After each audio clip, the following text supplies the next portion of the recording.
What's up, everyone? Today I want to discuss something that I probably should take a little bit more seriously, and I apologize that I don't, but I want to go over garage safety. Now, this is nothing to do with a professional environment. This is your personal garage, your personal little shop that you just tinker on stuff in the weekends or as a hobby or anything else. Your professional requirements, you're going to want to make sure to look at your local laws and codes and guidelines for those. If that's what you're looking for here, just stop watching. Now, also, this is not everything at all. This is just a fine amount that I've deemed to be probably one of the most important, but not the most. It's not going to be everything. Like, this is not going to be the end all of all safety. So keep that in mind, but these are a couple things that I want you to look after and look out for, and a couple tips to help protect you and the people or animals around you. First thing is your floors. See that? That's a hazard. If you have something wet on your floor, go ahead and get it cleaned up as soon as possible, because a wet floor is a slippery floor, and believe it or not, there's a whole lot of things around here that you can hurt yourself on. Don't be that person. Water, gasoline, oil, anything that's slippery, pretty much any liquid should not be on the floor. Dust and other fine material like that, while not as slippery, can also pose a hazard. So when you do see it, assuming it's not under something, and even then, you should definitely clean it up as soon as possible. But for safety purposes, if this is an area you're going to be walking or even think you might be walking in, clean that up immediately. Nice clean floor. It's going to be a very important thing to keep. Next part is sharp objects and just razors in general. You never want to keep anything open like this. This can hurt you. Imagine you put that away in a drawer, on a wall, wherever, and you grabbed it and now you sliced yourself. Now you have to spend a day around a whole bunch of coughing people, a whole lot of kids that are just running around in the middle of an emergency room. Don't be that person.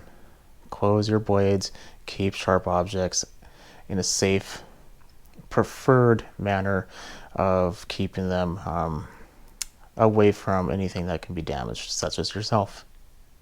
Not all objects can be secured like that. I mean, you could put like line or something, wrap this with rope, whatever, but not everything you can. And even then, something like this isn't that sharp. And I don't know about you, but I don't technically wear steel toe shoes in my garage. You could. That's a very good idea. In fact, you probably should. I personally don't. But if you do have these items, don't leave them hanging off the edge where they can easily fall. I mean, if you left it like this, you are one walk away from hitting it and square dab into your foot. Don't do that yet again. Coughing people with kids in your future. Don't be that person. Next is, if you're working on small engines or big engines or any engine in general, you're probably going to be working around gasoline. Gasoline is fumes are combustible. Gasoline itself is not. However, where there's gasoline, there's probably fumes. So keep ignition sources. This could be torches. It could be sparks from a grinder, spark plugs. If you have if you dumped a bunch of fuel from an overflowing carburetor on the floor and the carburetor inside the engine's all coated in gas, you decide to pull it anyway and it backfires through the carb, well, now you could potentially be burning down your house. So don't do that. And over here next to the door, there's another one next to the other door, but this one's a bigger one. Keep a fire extinguisher. If you're working with fuel, I've consulted with a local fire department in my area what they recommended, and this is what they recommended. It was a little expensive. I need to actually wall mount it. I've yet to do that, but currently I do keep it secure. And if you are going to do that, make sure that it is properly noted in case someone else is here and they need to locate it in an emergency. So make sure to do that. Don't cheap out on the smaller ones. Don't cheap out on the ones you shouldn't. If you're working in the garage, my local fire department recommend the ABC type, and the different sizes. I would contact your local area. They'd be happy to do so. They might even give you a location that they would recommend to purchase them.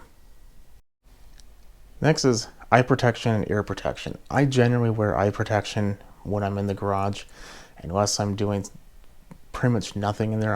I'm sweeping, probably not going to have glasses on. But if I'm working on something, usually will. Sometimes I won't, but I'm taking my own risks. Ear protection, though, should be used if you're going to be around loud noises for extended period of times, or even short. They could be louder than you expect, so just to be careful, use ear protection. That's really inexpensive. Eye protection, you're going to be seeing and hearing a whole lot longer if you use these. I don't know about you, but if I lost 2 of the 5 senses, I might be a tad lost. This next one, it's kind of hard to put into a category, but I'm going to use this as an example. Eye protection is great, but sometimes you will need something larger, like a face mask, especially when you're going to be grinding or cutting. So keep an eye out for one of those. Those are very useful, so keep a watch out. If you have a welding helmet, that could potentially even work. Might be damaging your helmet, to be honest, but keep that in mind. We're also going to use this saw for the next part. Now, this is the part that's really hard to go over because it requires a wide range of thinking of just potential hazards in the future. One of the hazards is situations that you are unable to control or turn off an engine. One of the things that I always like to do is I like to pull the throttle.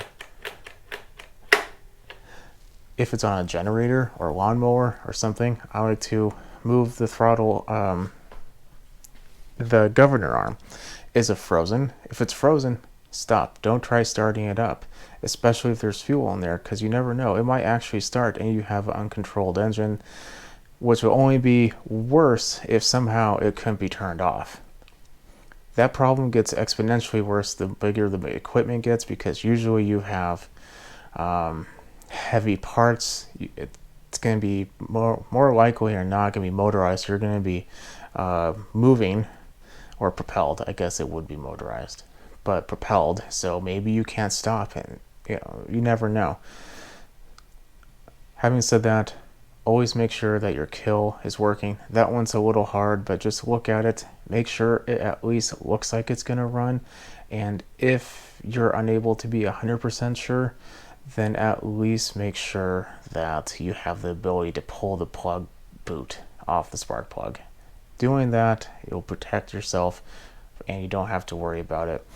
Some equipment is dangerous for you, some equipment is dangerous for the equipment. A generator, for instance, can be very dangerous for the equipment and you, but in the beginning it's probably going to be dangerous for the equipment because you could easily burn that out. Eventually it could be dangerous to you because if it goes too fast, it could destruct and send whatever broke off at that current time coming towards you. This next part is kind of safety and cleanliness, and I'm going to tie this in with another one. Try to keep your shop clean or your garage clean. I just got done using this and I'm going to be cleaning this up with a vacuum, but know that you're never going to get all of it, but try to keep it as clean as you possibly can. These shards can be very sharp, potentially even hot if you just got done using them, potentially even a fire hazard. So keep an eye out, make sure you clean it up and doing so. Now, when you are doing this, if you do have shop animals, know that this can go in their feet. I know there was Garage Dog for a moment in time, and that is true. Garage Dog still makes her appearance every now and then, but Garage Dog will not go in the garage. If there's anything like this happening, I have not had a chance to, in my opinion, thoroughly clean the area, or if I'm testing out a piece of machinery that I don't know, not going to be around, I don't want to endanger.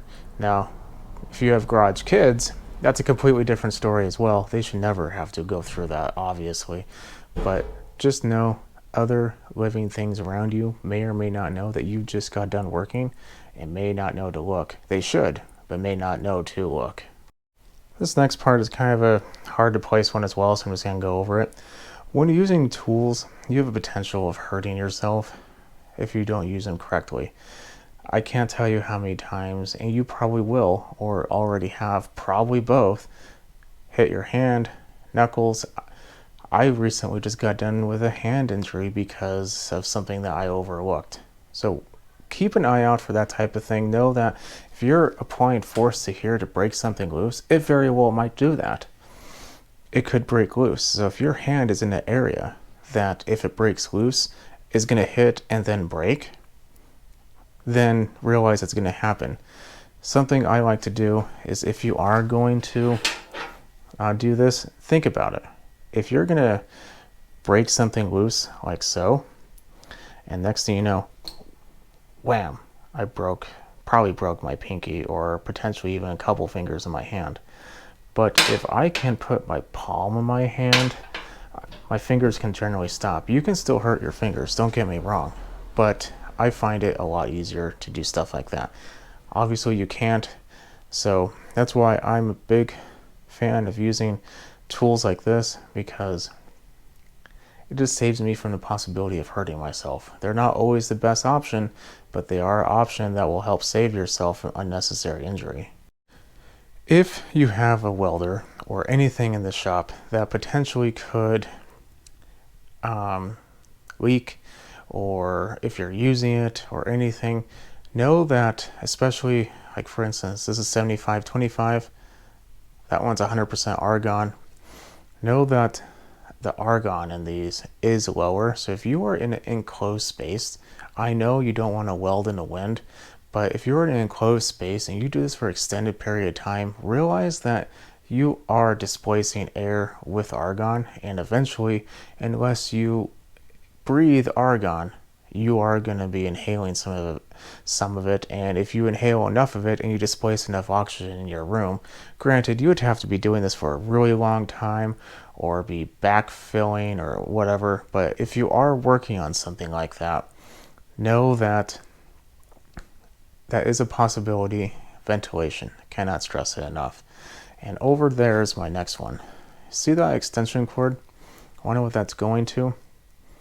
That is going to a 240 outlet that runs these two machines.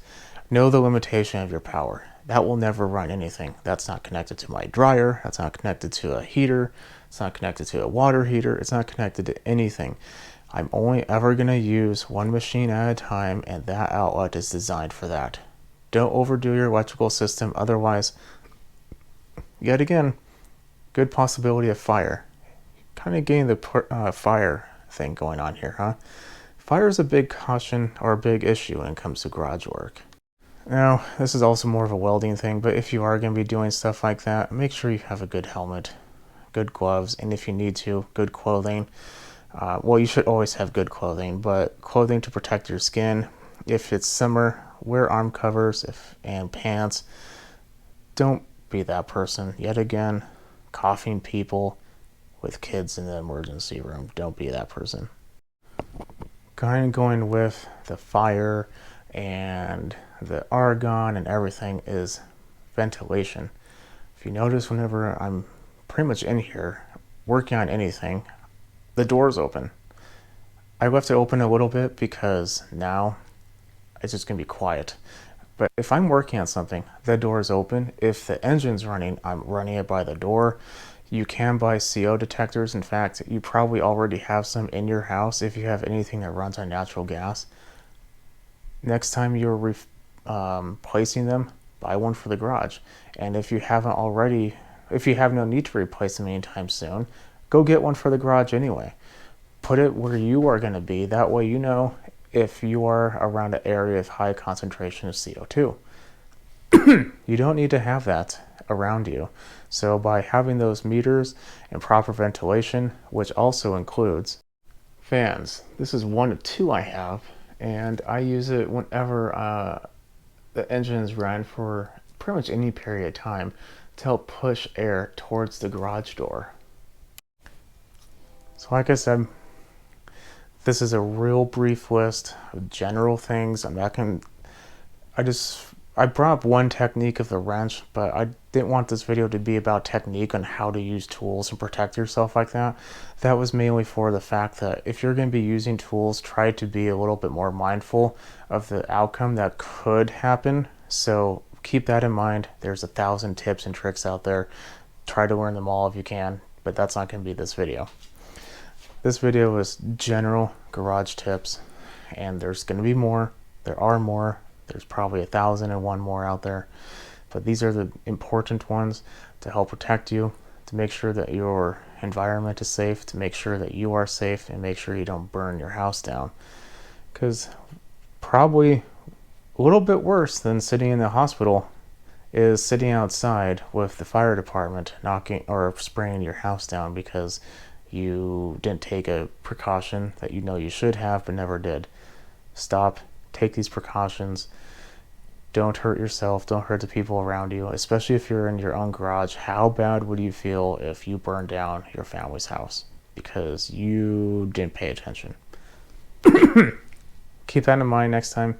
So I don't want to be a downer about it, but this is an important thing that, while yes, I may have fudged over a little bit, but if you see a couple things in my videos, trust me, I understand it, I know, but I want to go over general practices that you should probably follow. And I'm going to make it a process, or I'm going to be doing it as well, so don't think I'm not, but these are a couple things that I wanted to go over. So if you have anything or have any other tips, that's not technique again. And you know what? Who cares? Technique it is. Any tips of helping prevent injury or property destruction or pretty much any bad safety issue, leave a comment below, subscribe, and I'll catch you in the next video. Have a good night.